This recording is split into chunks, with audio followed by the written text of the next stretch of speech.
duhet me mbajt të gjalla ato emocionet të Ramazanit, atë jehon, atë eufori, atë gjallëri që gjithë besimtarët e ndjejnë dhe e përjetojnë dhe shijojnë para Ramazanit dhe gjatë muajit bekuar të Ramazanit. Asesi nuk guxon besimtarit të lejon vetvetes që të ketë një adhurim sikur që është agjerimi e ta trajton atë si një adhurim copy-paste me thonën, diçka që ka ndodhur vitin e kaluar tani do ta vazhdon, do ta përsëritin.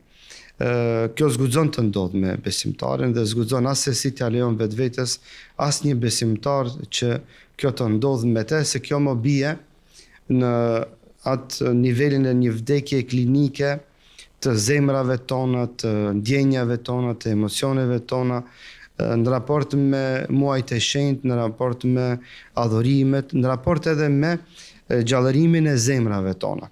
Vetë shijimi i muajit bekuar të Ramazanit është i shëndetshëm për zemrat tona, është i shëndetshëm për emocionet tona, për ndjenjat tona, për ndryshimin e gjendjes tonë psikofizike, që dyja si nivele kanë atë reflektimin ton në jetën tonë.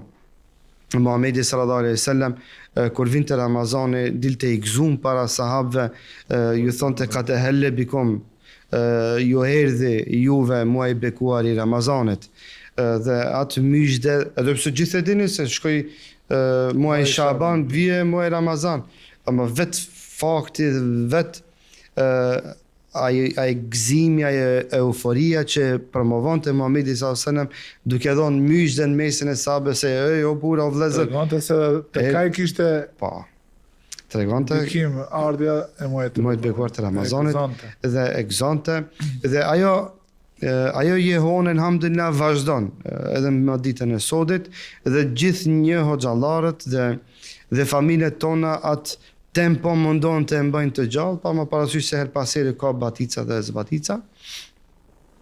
Po elhamdulillah vetëm se më ka filluar sot unë shembull më të freskët para se të filloj dersën e namazit të xumos, aty te zyrja ime i kisha një dhuratë. Vinte zyre shumë e remire, e këndshme, edhe sëni bisha fije pse derisa erdh kamermani që kishte ardhur para me në xhami, tha pak më herët erdhi filani dhe tha ta la këtë dhuratë. Kur i pash ishin dy qeri, një gjysmëhane dhe një yll. Me aromë edhe me ndriçim, edhe formën e bukur, ai vllau i kishte ndriçë ato në kushte shtëpiake bashkë me bashortën e vet, dhe atë dhuratë simbolike ma kishte dërgu. Edhe unë para se të filloj ligjëratën i mora ato dyja, gjysmëhanën dhe yllin, i vendova te kursia ku e mbaj ligjëratën, dhe thash bismillahirrahmanirrahim, i dheza ato. Thash, inshallah kështu na ndriçohet rruga për xhenet, gjatë muajit bekuar të Ramazanit, se muaji bekuar të Ramazanit është rrugë për xhenet është. E nga ana tjetër, sikur që shkrihet ky qeri, Allah na mundsof që ky muaj bekuar të na shkrijnë gjunat, të na zhduk dhe azhëson gjunat tonë. Dhe kjo është ajo euforia, ajo ndjenja se diçka e madhe është duke ardhur.